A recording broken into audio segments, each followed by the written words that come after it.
प्रधानमंत्री नरेंद्र मोदी आज नागपुर के दौरे पर थे, जहां वे 11 सालों बाद राष्ट्रीय स्वयंसेवक संघ के मुख्यालय यानी कि केशव कुंज पहुंचे। वैसे तो प्रधानमंत्री नरेंद्र मोदी का 8 साल की उम्र से ही राष्ट्रीय स्वयंसेवक संघ से नाता जुड़ गया था, जो आज तक अटूट है। लेकिन भारत के प्रधानमंत्री बनने के बाद राष्ट्र के कामकाज में प्रधानमंत्री नरेंद्र मोदी इस कदर सक्रिय थे कि वे कभी इन 11 सालों के कार्यकाल के दौरान राष्ट्रीय स्वयंसेवक संघ के मुख्यालय केशव कुंज नहीं पहुंच पाए थे। लेकिन आज एक खास दिन है। आज हिंदू नववर्ष है। आज चैत्र नवरात्रि का प्रथम दिन भी है। आज गुड़ी पड़वा भी है। इस मौके पर प्रधानमंत्री नरेंद्र मोदी आज नागपुर के दौरे पर पहुंचे। उन्होंने माधव नेत्रालय में एक नई बिल्डिंग के एक्सटेंशन की आधारशिला भी रखी और इसके बाद उन्होंने संघ मुख्यालय का दौरा भी किया। प्रधानमंत्री नरेंद्र मोदी ने संघ मुख्यालय में संघ के संस्थापक डॉक्टर हेडगेवार उनकी जो स्मृति मंदिर है वहां जाकर उन्हें श्रद्धांजलि अर्पित की। इसके बाद उन्होंने गुरुजी गोलवलकर जी की भी श्रद्धांजलि अर्पित की और फिर प्रधानमंत्री नरेंद्र मोदी ने राष्ट्रीय स्वयंसेवक संघ के लिए जो कहा वो पूरे देश को सुनना चाहिए। प्रधानमंत्री नरेंद्र मोदी ने राष्ट्रीय स्वयंसेवक संघ की जो व्याख्या की है वो सिर्फ ना भारतवासियों को बल्कि पूरे विश्व में रहने वाले भारत और हिंदुओं को भी सुनना चाहिए। प्रधानमंत्री नरेंद्र मोदी अपने इस भाषण में कहते हैं, जहां पर संघ संचालक डॉक्टर मोहन भागवत भी मौजूद थे, देवेंद्र फडणवीस भी मौजूद थे, महाराष्ट्र के मुख्यमंत्री, तमाम संघ के पदाधिकारी भी मौजूद थे। पीएम मोदी ने बड़ा एक सामान्य सा शब्द कहा, एक सामान्य सी बात की, लेकिन जिसके मायने भारत की संस्कृति में पिछले 100 सालों से जीवित है और आने वाली कई शताब्दियों तक भी जीवित रहेंगे। पीएम मोदी ने इस दौरान कहा कि 100 सालों पहले राष्ट्रीय चेतना का जो बीज बोया गया था, अब वो एक अक्षय वट वृक्ष बन चुका है। और प्रधानमंत्री नरेंद्र मोदी के ये शब्द, पीएम मोदी के ये बोल ना सिर्फ राष्ट्रीय स्वयंसेवक संघ की उसकी 100 साल की तपस्या, प्रधानमंत्री के खुद 8 साल में राष्ट्रीय स्वयंसेवक संघ के साथ जुड़ाव, बल्कि एक राष्ट्र के लिए गौरवशाली लम्हा भी था। मुझे लग रहा था कि ये पूरा जो पॉलिटिकल एजेंडा चल रहा है और जो टेलीविज़न में चल रहा है कि शायद मुलाकात ना हो पाए और संभव नहीं है, प्रधानमंत्री संघ मुख्यालय नहीं जाएंगे, वो उस कार्यक्रम में शामिल होकर वापस आ जाएंगे, ये तमाम चीज़ें मीडिया में चल रही थी। क्योंकि जब उनका दौरा फिक्स हुआ था तो पीएमओ की तरफ से जो भी कार्यक्रम तय किया गया था उसमें कहीं भी केशव कुंज का नाम नहीं था और इसलिए गाहे बगाहे चर्चाएं होती थी। लेकिन जब आज मुलाकात हुई और साथ साथ संघ प्रमुख मोहन भागवत और प्रधानमंत्री चले, तमाम जो चीज़ें, जो कड़वाहट की बात मीडिया में चलती थी उसका पटाक्षेप हो गया। विपक्ष का एजेंडा पूरा जो चलता था वो एजेंडा खत्म हो गया कि सब कुछ ठीक चल रहा है, ऐसा नहीं है। और प्रधानमंत्री राजधर्म का पालन करने में इतने व्यस्त थे और अपने कर्म का पालन कर रहे थे, लिहाजा वो संघ मुख्यालय नहीं जा पा रहे थे, मोहन भागवत जी से मुलाकात नहीं हो पा रही थी। हालांकि जब राम मंदिर का उद्घाटन हुआ उस दौरान दोनों ही एक मंच पे थे, साथ साथ पूजा अर्चन की थी और आज भी एक बहुत ही अच्छा माहौल दिखा। और संघ की पृष्ठभूमि के बारे में प्रधानमंत्री नरेंद्र मोदी से बेहतर कौन जान सकता है, जिन्होंने 8 वर्ष में आरएसएस से शुरुआत की और उसके बाद जो भी आप यहाँ पर देख रहे हैं, जो विचार देख रहे हैं, और आप समझिए कि राष्ट्र निर्माण की दिशा में तो संघ बढ़ रहा है और जो गुण अंगीकृत करते हैं उसमें रहने वाले, सीखने वाले, वो कहाँ तक पहुँचते हैं। आज मोदी जी को देखिए कि जब वो अपने राजतंत्र का पालन करते हैं तो संपूर्ण विश्व में डंका बज रहा है, देश का डंका बज रहा है। और तमाम जो विदेशी जो प्रधानमंत्री हैं, राष्ट्रपति हैं, वो भारत की प्रशंसा करते हैं, प्रधानमंत्री के नेतृत्व की प्रशंसा करते हैं। तो आखिर बीज जो गया है वो आरएसएस का ही है और ये तमाम चीज़ें निकल कर आती है कि राष्ट्र जो प्रथम कहा जाता है, राष्ट्रमाता जो प्रथम कही जाती हैं, वो अंगीकृत करने के लिए प्रधानमंत्री सदैव तैयार रहते हैं। तो आज जो बातें हुई हैं, आज जो तस्वीर आई हैं, वो वाकई बहुत ही अच्छी हैं, सुखद हैं। आज का दिन भी बेहद खास है। आप देखिए कि 11 साल बाद, हालांकि इससे पहले प्रधानमंत्री नरेंद्र मोदी 2012 में भी केशव कुंज पहुंचे थे, 13 में भी पहुंचे, 14 में भी पहुंचे थे, लेकिन प्रधानमंत्री पद की शपथ लेने के बाद पीएम मोदी केशव कुंज नहीं पहुंच पाए थे। लेकिन 11 साल बाद जब प्रधानमंत्री नरेंद्र मोदी को केशव कुंज पहुंचने का ये मौका मिला, तो अब ये शुभ अवसर देखिए आज क्या है। आज हिंदू नववर्ष भी है, आज गुड़ी पड़वा भी है जो महाराष्ट्र का सबसे बड़ा त्योहार है।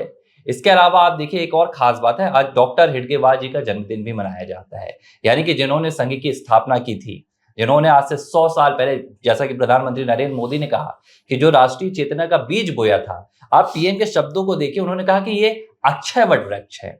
अब ये जो बीज है 100 साल आते आते ये अक्षय वट वृक्ष बन चुका है, यानी कि अब इसका क्षय नहीं होने वाला है। जो भी होगी उन्नति होगी, राष्ट्र की उन्नति में राष्ट्रीय स्वयंसेवक संघ हमेशा से, और प्रधानमंत्री नरेंद्र मोदी का कभी देखिए, आज हिंदू नववर्ष, और नववर्ष में आप कहाँ जाते हैं? नववर्ष में आप अपने घर जाते हैं। आप कहीं भी हो, आप कोशिश करते हैं कि जब आपका त्योहार आता है, नववर्ष आता है, तो आप अपने घर की ओर ही जाते हैं। और इस बारे में कोई दो राय नहीं है कि राष्ट्रीय स्वयंसेवक संघ भारतीय जनता पार्टी का मात्र संगठन है। प्रधानमंत्री नरेंद्र मोदी जो खुद 8 साल से संघ से जुड़ गए थे, जो संघ की विचारधारा में पनपे हैं। अगर मैं प्रधानमंत्री नरेंद्र मोदी के इस पूरे विचारों के एक संग्रह की बात करूं तो इसमें संघ ही संघ नजर आएगा। तो ये एक देखिए सामान्य दौरा है, ऐसा इसे बनाया कि क्यों प्रधानमंत्री नरेंद्र मोदी अचानक पहुंचे, ये तमाम चीजें तो देखिए विपक्ष बनाने की कोशिश कर रहा है। ये दूरी जो आपने कड़वाहट की बात की, ये कभी थी नहीं। लेकिन आज दिन अच्छा था, आज मुहूर्त अच्छा था, और माधव नेत्रालय पीएम मोदी को जाना था, तो उन्होंने ये तय किया कि क्यों ना आज ही केशव कुंज भी जाया जाए, डॉक्टर हेडगेवार को श्रद्धांजलि भी अर्पित की जाए, गुरुजी गोलवलकर जी को भी श्रद्धांजलि अर्पित की जाए, और साथ ही प्रधानमंत्री नरेंद्र मोदी के इस दौरे ने विपक्ष के उस एजेंडे को भी यहाँ पूरी तरह से खत्म कर दिया, जो बार बार राष्ट्रीय स्वयंसेवक संघ, भारतीय जनता पार्टी, प्रधानमंत्री नरेंद्र मोदी, सर संघ चालक मोहन भागवत, इन तमाम के बीच में खटास की बात करते थे। इन तमामों के बीच में कहीं ना कहीं कड़वाहट की बात हुई, जेपी नड्डा के बयानों की चर्चा हुई। तो ये प्रधानमंत्री का दौरा इस लिहाज से भी बेहद अहम माना जा रहा है कि आखिरकार पीएम मोदी ने इन तमाम खटासों को, हालांकि पीएम मोदी इन खटासों को खत्म करने नहीं गए थे, ये पीएम मोदी की व्यक्तिगत श्रद्धा है, ये प्रधानमंत्री नरेंद्र मोदी का संघ के प्रति उनका झुकाव है। लेकिन इनसे जो राजनीतिक कहीं ना कहीं माहौल बीजेपी के खिलाफ बनाने की एक कोशिश की जा रही थी, वो भी यहां से पूरी तरह से खत्म हो गई, और अब विपक्ष एक बार फिर से खाली हाथ हो गया है। नहीं, ठीक है, आपने कहा कि जो चीज़ें जो चल रही थी, और हम भी जब चर्चा कर रहे थे तो हमने कहा था कि ये बिल्कुल ये तय है कि प्रधानमंत्री वहाँ तक जाएंगे तो जरूर संघ मुख्यालय पहुँचेंगे। और बार बार ये बातें की जा रही थी कि संघ मुख्यालय में पहुँचने के बाद जो बीजेपी के राष्ट्रीय अध्यक्ष की चर्चा भी है, और संघ की तरफ से हरी झंडी मिल जाएगी तो नाम बीजेपी के राष्ट्रीय अध्यक्ष का भी घोषित हो जाएगा। ये तमाम बातें भी निकल कर सामने आ रही थी। तो अब ये चर्चा उनके बीच में क्या हुई, कैसे कितनी बातें हुई, ये तो वहीं तक सीमित है कि ऐसे कार्यक्रमों में ज़्यादा देखिए ये तो राजनीतिक दौरा भी नहीं था। नहीं, राजनीतिक दौरा नहीं था, लेकिन स्वाभाविक सी बात है कि जब एक परिवार में बैठते हैं तो परिवार का विस्तार कैसे करना है, परिवार के विस्तार में कौन से किस भूमिका को निभा सकते हैं, क्योंकि ये तो एक आगे बढ़ने की प्रक्रिया है। इस आगे बढ़ने की प्रक्रिया में जाहिर सी बात है चर्चा तो हुई होगी, लेकिन हम जब पीछे जाते हैं, सोचिए कितना 100 साल पीछे हम जा रहे हैं। 1925 में जब स्थापना हुई, कितना हेडगेवार जी ने कितना दंश झेला होगा, कितना विचारों से उन्होंने समझौता किया होगा।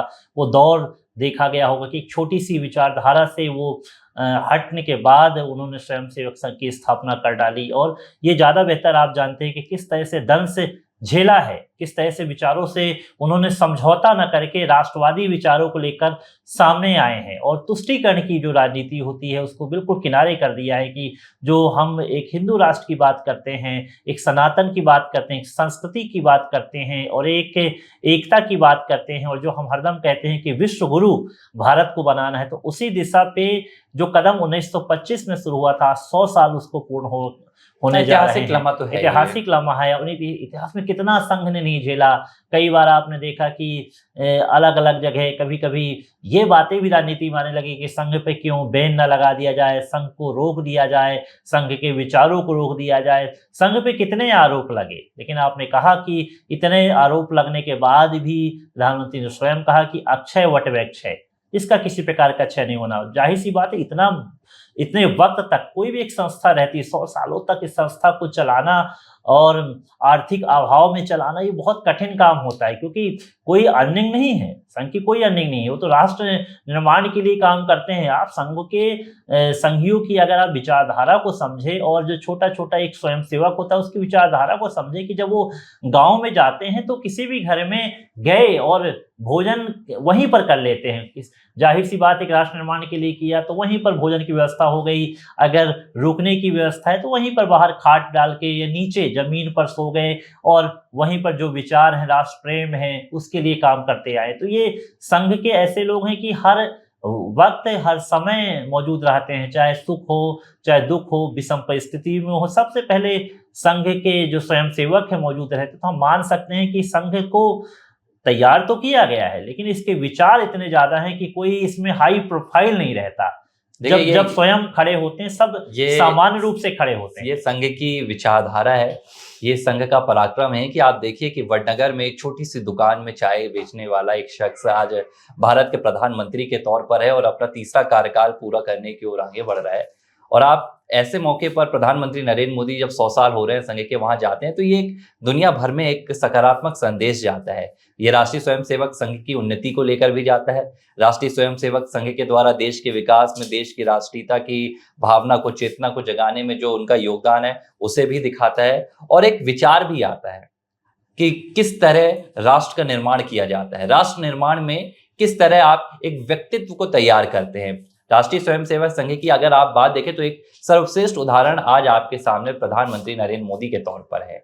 एक ऐसे व्यक्तित्व का निर्माण किया गया कि जो कोई सोच नहीं सकता है। एक चाय की दुकान से देश के, दुनिया के सबसे लोकप्रिय नेता तक का ये जो सफर हुआ है, तो ये संघ की विचारधारा का प्रभाव है। और आज जब प्रधानमंत्री नरेंद्र मोदी केशव कुंज पर पहुंचे तो ये एक लिहाज से आभार ही है। देखिए, इसे एक आभार, प्रधानमंत्री नरेंद्र मोदी के संघ के प्रति एक आभार के तौर पर ही देखा जा रहा है। और ये पहला मौका नहीं है, देखिए, कि जब प्रधानमंत्री नरेंद्र मोदी संघ की तारीफ कर रहे हों या संघ की सराहना कर रहे हों। अगर आप हाल ही के कुछ दिनों को देखें, जब से ये बातें निकल कर, देखिए अमूमन क्या होता था, राष्ट्रीय स्वयंसेवक संघ, भारतीय जनता पार्टी मिलकर राष्ट्रीयता का काम करते थे, चाहे वो चुनाव की बात हो, चाहे वो किसी महामारी की बात हो। महामारी की बात देख लीजिए आप, कहीं पर बाढ़ की हालात हो, सूखे के दौर को भी देखा गया, तो काम हमेशा चलता रहा। लेकिन 24 के चुनाव में जो एक कहानी तैयार की गई, एक जो नैरेटिव सेट करने की कोशिश विपक्ष के द्वारा की गई, क्योंकि आप तमाम विपक्षी दलों को देखिए, हर विपक्षी दल में कलेश देखने के लिए मिलता है, चाहे वो कांग्रेस हो, चाहे वो सपा हो, टीएमसी हो,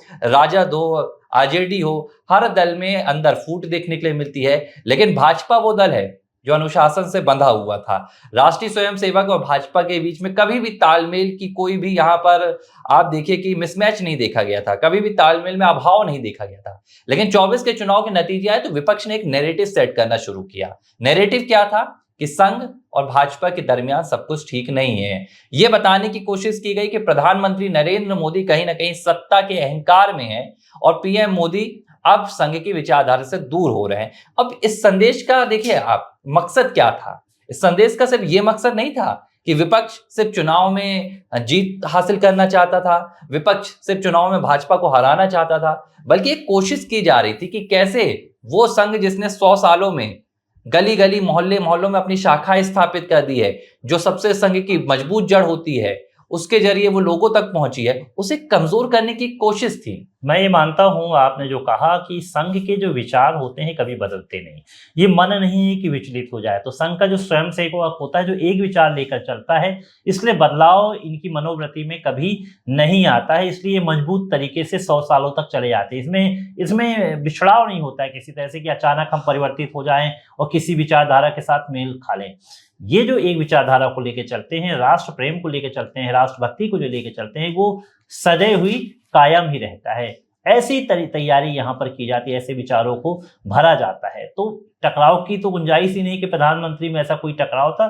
ठीक है, मीडिया चर्चा करे, विपक्ष चर्चा करे, लेकिन परिवार में कहीं ना कहीं जहाँ से उठे हैं हम वहीं पर आके बैठेंगी। तो मुझे लगता है कि तमाम चीज़ें जो हैं अब पटाक्षेप हो जाना चाहिए और आगे के जो निर्णय होंगे, तमाम चीजें जो होंगी, एक अच्छे परिणाम निकल कर देखिए, ये तो सीधे तौर पर जो विपक्ष का एक एजेंडा था, जो संघ और भाजपा के दरमियान दूरियां दिखाने की कोशिश की जा रही थी और जो एक राष्ट्रीयता की भावना संघ और भाजपा के जरिए लोगों के मन में बैठती है, उसे कमजोर करने की कोशिश हो रही थी। क्योंकि जब आप संघ और भाजपा के टकराव की बात करते हैं तो यहाँ पर एक जो तथ्य निकल कर आता है वो सत्ता है।